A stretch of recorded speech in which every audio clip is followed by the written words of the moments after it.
I'm here with Larry Goldberg. He's calling all the way from London, where he says that it's not the way he remembered it last time he visited. How long since you've been to London, Larry? This has been the longest break in terms of my visits to London that I can remember for a very long time because I would go 2 to 3 times a year, Mm, sometimes 4 times a year during my very active days with Sapiens Decision.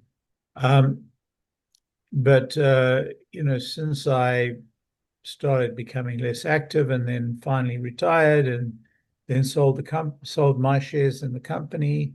Um, I haven't had a lot of reason to be in London, and so this is like 6 years that I haven't been to London, but the change is palpable.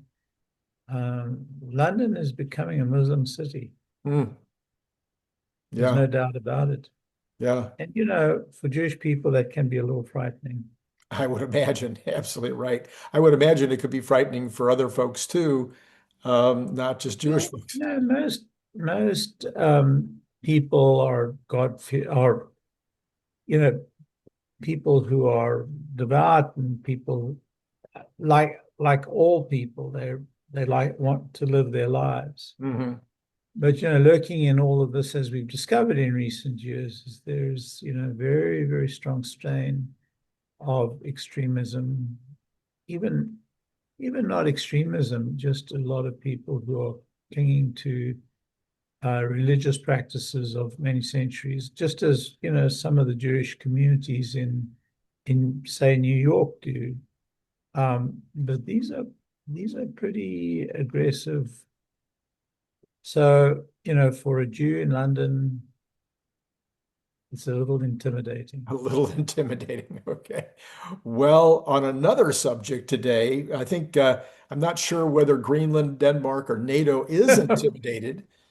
But Mr. Trump, our president, is doing everything that he can do to try to intimidate them one day before he arrives in Davos and gives his talk. So, what's your take on the whole Greenland thing? Are we gonna Not positive. not positive, not positive? No, no. If he really wants Greenland, I think he's doing it. I think he's going about it in the very wrong way. And it's hard, it's like far from me to gainsay something that President Trump does because I've learned to hold my judgment, to see the outcome. I was one of those people who really thought that he was overdoing the tariff thing, and it turns out that what he was doing was pretty good. Yeah, yeah. Uh, I just don't see the upside here. I cannot fathom the upside. And some of these things, it's like he knows things that we don't, because he's thought about these things for years. So Sorry, I'm yawning. I haven't been to yeah, sleep yeah, for like 20 hours, yeah. Sorry. 25 hours. Look, So it's not you may it's be not the right. company. It's not the company then. It's not the company.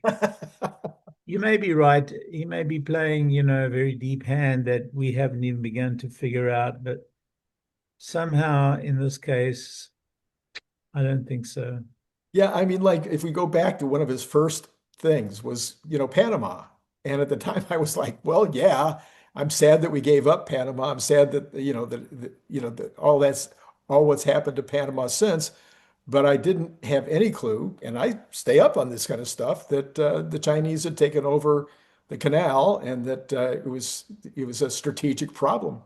So now we're learning a lot about the strategery around Greenland and about its proximity to Russia and China. And so Well, we knew a lot about that already. I mean, anybody who studied World War II history, as I did, understands, and post-World War II history, understands the incredible strategic value of Greenland, and it's become even more strategic in modern times, in most recent times. But we've discussed this before. Look, in World War II, Britain, without Roosevelt even asking, made over control of their naval bases in the string across the Atlantic towards US. Most famously, the 𝐓𝐡𝐮𝐞𝐬𝐝𝐚𝐲 Air Force Base in Iceland. And the reason was that Britain needed the strategic umbrella to be provided by the United States. Mm. And even with that offer, it was very hard for FDR to extend that umbrella because of the America First attitude. But eventually, of course, once America was dragged into the war, it turned out to be an incredible value add. Well, even before that, when they were supporting Britain, it was quite valuable. So there is precedent, but the precedent was that the offerer of the project was the person who owned the property, or at least who had rights to the property. Denmark currently has the rights of control, the rights to govern Iceland. There's just a handful of people. I think the number is 5,000 or something. No, 40, about 45,000. About 45,000. Oh, 45,000. Right. Well, that's already a small city. Yes, a very small Something city. like that. Well, so it just seems in this day and age that that's not the best way to go about it. I think the United States has got a very strong strategic interest in Greenland, and as such, the European alliance should have the same level of interest. That doesn't mean it has to be handed over to the United States. So I'm not a believer, but Donald Trump has proved me wrong several times in the past. And it's becoming a habit. So I have to second guess myself and say, maybe there's something here. Yeah, and interestingly, his poll numbers, which I've even talked about being fairly low, he's at around 45% on Rasmussen and around 43% on Real Clear Politics, which has got an average of all the polls. And so that's, not nearly like some of the people are pointing to with the liberal leaning polls down in the 38 range. Well, it turns out that his poll numbers are just slightly better than Obama's at this point in his second term. So it's pretty amazing that he's, his rankings and ratings are this high given the chaos. Right. And I can't imagine that they've been going up in recent days. I think they've been going down in recent days. They've kind of flat, Larry, for like 3 months. They were up around 50 when he came into office. They slowly drifted down to the 46 range, and they've been as low as 44. But I mean, it's really a tight range, right around 45. Yep. Well, he must know something that I don't, and I am certain that he does. Yeah, absolutely right. Well, over the weekend, Elon Musk made an announcement that kind of took everybody by storm. There was, I don't know how many YouTube videos already done about it, but Larry, we haven't heard your view on it yet. He announced the directionality of the E4, I mean, sorry, the AI 4, 5, 6, 7, 8, and 9 chips, and mentioned that Dojo is being brought back to life. So, what did you think about all of that? I'm very pleased by the direction. I think that Elon is being hyper optimistic in terms of his timing. I don't think you're going to get a chip cycle in 9 months. But, that's Elon's way. Right, right. So if we get a chip cycle if we give a chip cycle every 12 months, it'll be a miracle. If we get a chip cycle every 18 months, it'll be better than the average, but it will be more than acceptable. And so I think that pedal to the metal. He's following the algorithm perfectly. So he went back to first principles. He rethought the chip. We have to say, AI4 is remarkably efficient, Right. dramatically more efficient than any other chip on the market today for inference. Training, I don't know, but they're using it for training. Right. AI5, Elon speaks very highly of it, and time will tell. He doesn't have 100%, batting average. I don't know what, yeah, I mean, he doesn't hit a home run every time at bat, but he hits them often and very often in very surprising moments. So it would be good to see a successful AI5, but he's talking about AI6 and AI7 falling in very short order. Um, I, I, it's going to be an incredible miracle if he does follow in the speed that he's talking about, let alone putting up a fab in under 2.5 years or 3 years, which is the general standard in that industry. Actually, 5 years may even be very close to that. And if he only gets half of it right, that'll be a miracle, and we'll see some incredible results. Yeah, yeah, yeah.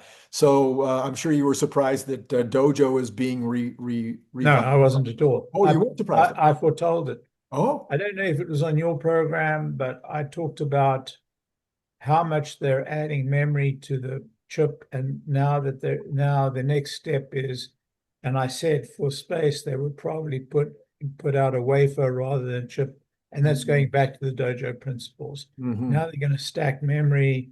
So I am absolutely aligned with what he's doing from a design perspective. I'm not surprised. I'm the one that wrote in our book, that inference and training is going to merge. hmm And this is the route there. And Dojo is the route there. They're already, integrating their inference and their training cycles. hmm And so I wasn't surprised to hear that they're going back to Dojo. And I predicted that AI6 or AI7 would be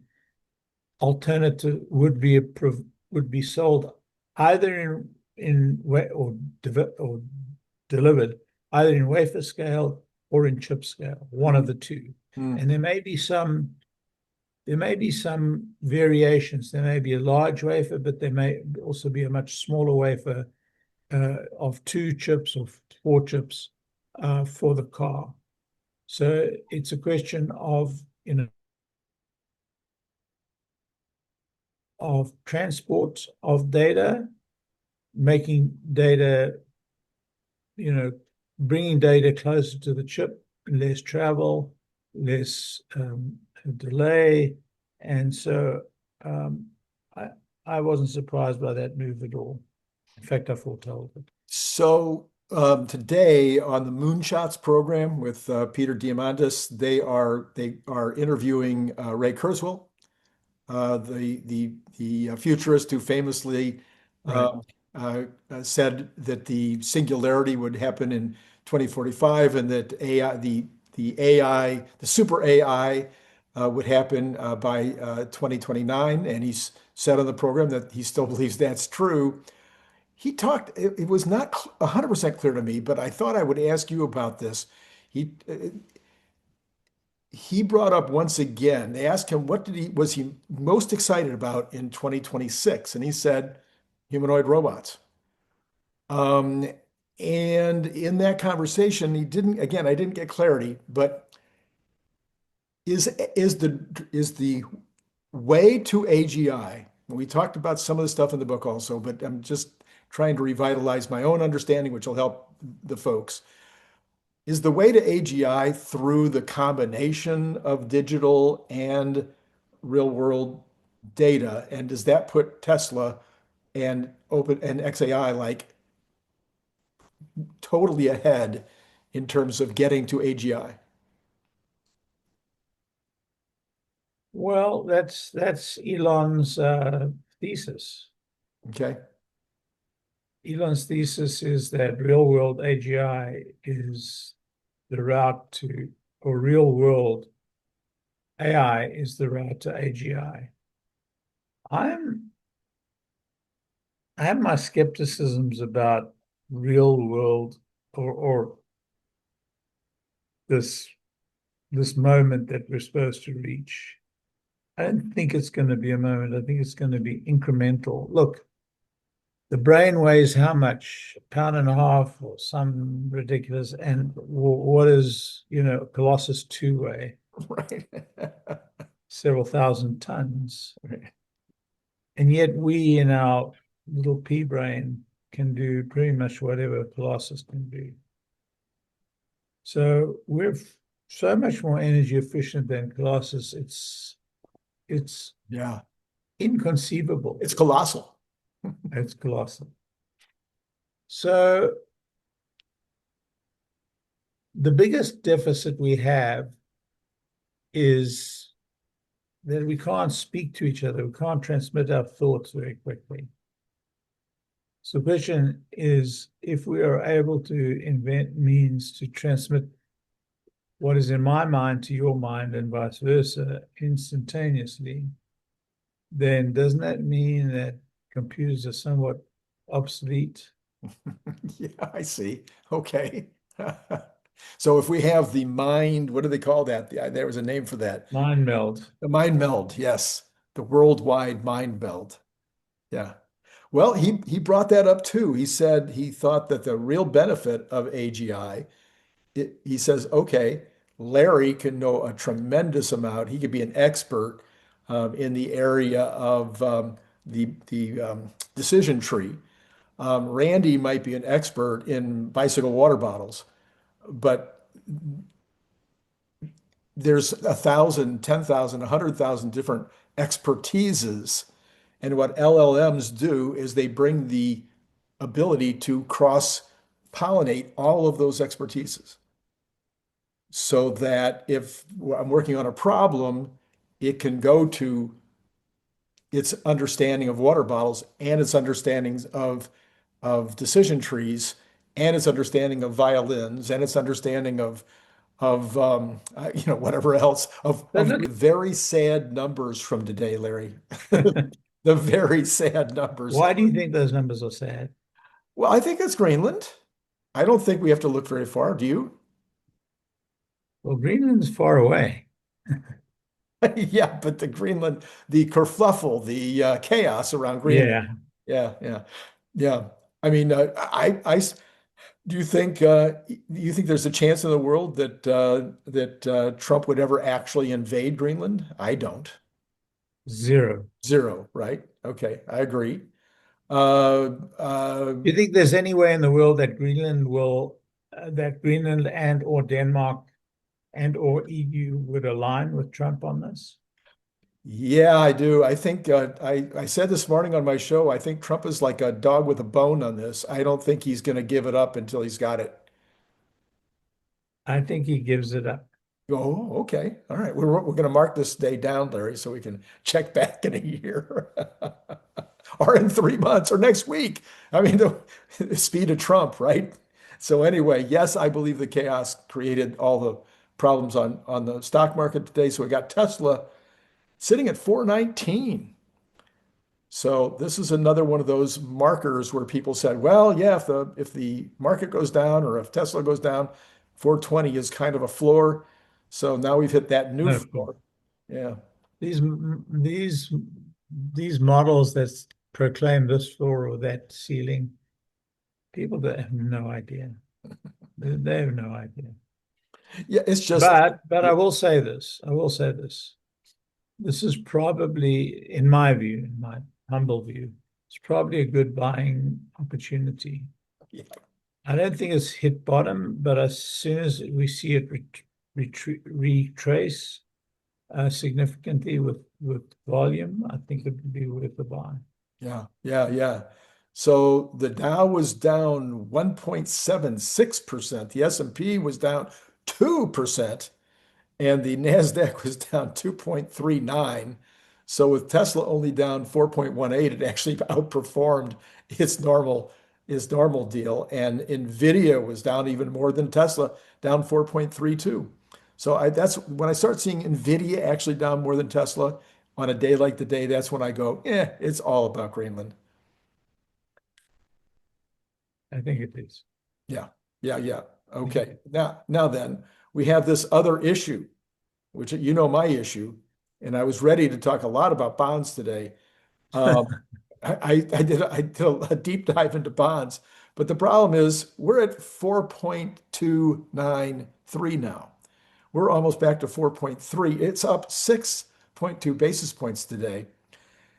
What I did learn, Larry, is that this might be a uh, sell American assets in order to poke Trump in the eye. And I think Bessent kind of mentioned it this morning. Bessent said that that might be what's going on. And he says it's a really bad strategy. If it is the strategy, it is a terrible strategy, but I doubt it. Okay. So why do you think the bonds would be crushed as much as they were today after they were already yields were already way too high given the other considerations? Well, it's when the market is down, people seek liquidity. When they seek liquidity, bonds, follow the market down. It's not a period where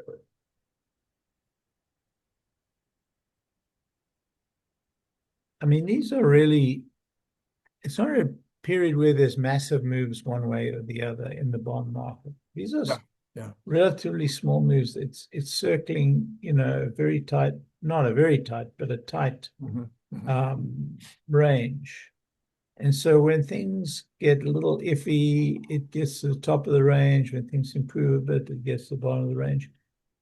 I think it's going to take, this quarter's numbers to become real for people to say, "Oh my word, things have changed a lot."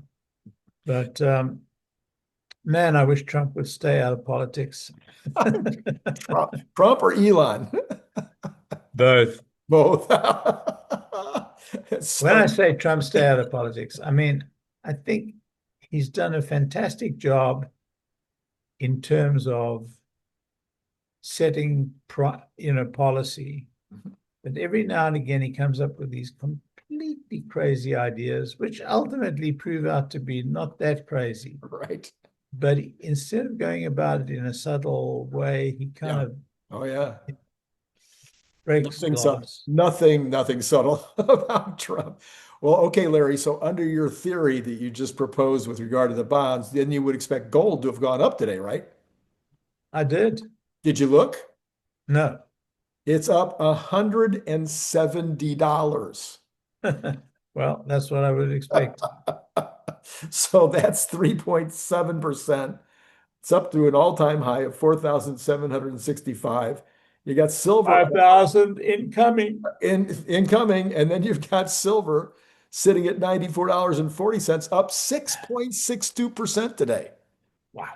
Yeah. And here we were thinking, oh, well, it's on its way down at last. Right. The market was on its way up. Now, Larry, I also want to know whether you bought natural gas on Friday. I did not. You didn't. Then you missed out on a 25% move in one day. Yeah, well, we had a real cold snap across the United States. That's what Grok I told you, it all turns on weather. Yeah, yes. So that's one of the biggest moves I've ever seen, though, in anything. 25% in a day.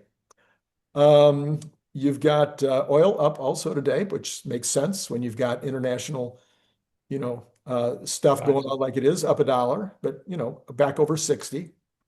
And you got the dollar down, Larry. Is that shocking? No, not that shocking. And Bitcoin, of course, same thing, right? It tends to go hide when there's problems. So it's down 3,625, back under 90. And Ethereum down 6.98% in one day, back under 3,000 to 29.92. Yeah, that's why I think Trump's numbers have probably dropped significantly in the last couple of days. Yeah, we won't know. Yeah, I mean, it takes a minute for Rasmussen to, they pull every single day. So, Yeah, but when you see this market jump like take this kind of beating, you just know that, Trump's going to take a beating as well. well, one of the reasons that Trump has stayed high, there was another poll out. One of the reasons his numbers have stayed really good is because 90% of Republicans are totally happy with him. So if you've got 90% support from your own party, then your numbers are probably never going to drop much, unless your party starts going the other way. Larry, I think we're going to lose you if we don't end the program. It's been a long, long, long day for you. So I'm gonna 42 hours or something. 42 hours. Oh man. All right. Well, Yeah. we're gonna let you go find your pillow. And we want to thank I you know for exactly where my pillow is, my friend. yeah, all right. It's not 4 feet away from me. And we thank you for calling in from London today, Larry. Yeah, And yeah. to All right, all man. and to all of you out there, it's been great talking to you.